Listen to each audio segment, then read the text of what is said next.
हरिहर चलते चलते गांव के बाहर जंगल की ओर निकल पड़ा। बारिश तेज हो गई। पानी में भीगता हुआ हरिहर आगे बढ़ता गया। अचानक उसने खुद को एक पुराने मंदिर के सामने पाया। अरे ये तो प्राचीन मंदिर है, यहाँ तो कोई नहीं आता। हरिहर ने मंदिर का खुला दरवाजा देखा। अंदर से हल्की रोशनी झलक रही थी। हरिहर बारिश से बचने के लिए भीतर चला गया। मंदिर के अंदर सन्नाटा था। हरिहर ने चारों ओर देखा। अचानक उसकी नजर सामने पड़ी, सोने की मुद्राओं पर पड़ी। वो चमचमा रही थी। हरिहर का दिल जोर जोर से धड़कने लगा। उसके मन में लालच घर करने लगा। इतनी सोने की मुद्राएं अगर ये मिल जाएं तो कर्ज उतर जाएगा और तुलसी को काम भी नहीं करना पड़ेगा। हरिहर ने मुद्राओं को छुआ। अचानक मंदिर का दरवाजा बंद हो गया। अरे ये क्या हुआ? ये क्या हो गया? ये क्या हुआ? अगले ही पल हरिहर गायब हो गया।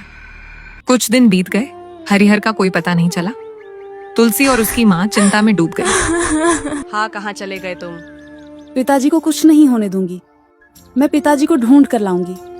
नहीं बेटी, गांव के लोग बता रहे थे कि उन्हें प्राचीन मंदिर की ओर जाते देखा गया था और तू तो जानती है कि कोई भी उस मंदिर से वापस नहीं लौटा। वहाँ जाना खतरनाक है। माँ, मैं बेटी हूँ, लेकिन मैं बेटा बनकर दिखाऊंगी। मैं पिताजी को जरूर वापस लेकर आऊंगी। माँ, मैं पिताजी को कुछ नहीं होने दूंगी। रात के समय पूरा गांव सो चुका था। तुलसी चुपचाप घर से निकल गई और हाथ में एक दिया जलाए हुए वो जंगल की ओर बढ़ गई। पिताजी को कुछ नहीं होने दूंगी। मुझे सच जानना ही होगा। तुलसी ने हिम्मत जुटाकर मंदिर की ओर कदम बढ़ा दिया। कुछ देर बाद तुलसी मंदिर के पास पहुंच गई। वो भिखारी अपनी जगह पर सिर झुकाए बैठा था, जैसे गहरी नींद में हो। तुलसी धीरे धीरे उसके पास पहुंचकर बोली, बाबा, आप इस मंदिर के पास रहते हैं। आपने मेरे पिता को देखा था? क्या चाहिए लड़के? तुम्हारे पिता मंदिर के दरवाजे तक गए थे और फिर मंदिर ने उन्हें निगल लिया।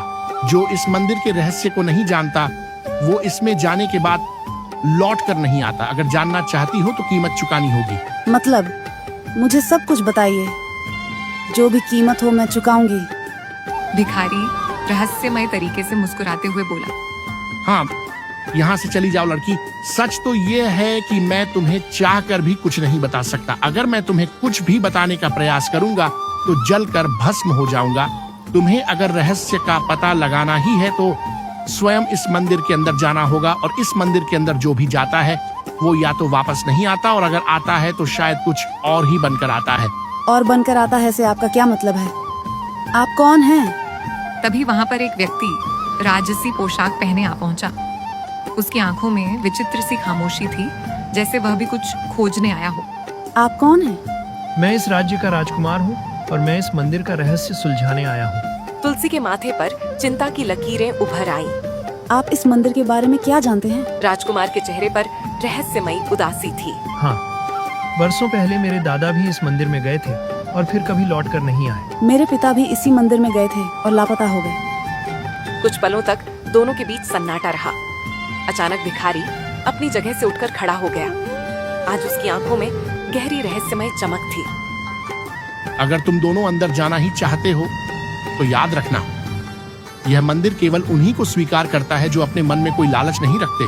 मैं केवल अपने पिता को खोजने आई हूँ। हाँ, और मैं अपने दादा का सच जानने आया हूँ। तो जाओ और देखो यह मंदिर तुम्हें स्वीकार करता है या नहीं। जाओ। तुलसी और राजकुमार धीरे धीरे मंदिर की सीढ़ियां चढ़ने लगे। मंदिर का दरवाजा पहले से खुला था, जैसे उनका ही इंतजार कर रहा हो। तुलसी ने गहरी सांस लेते हुए भीतर कदम रख दिया। राजकुमार भी उसके साथ अंदर चला गया।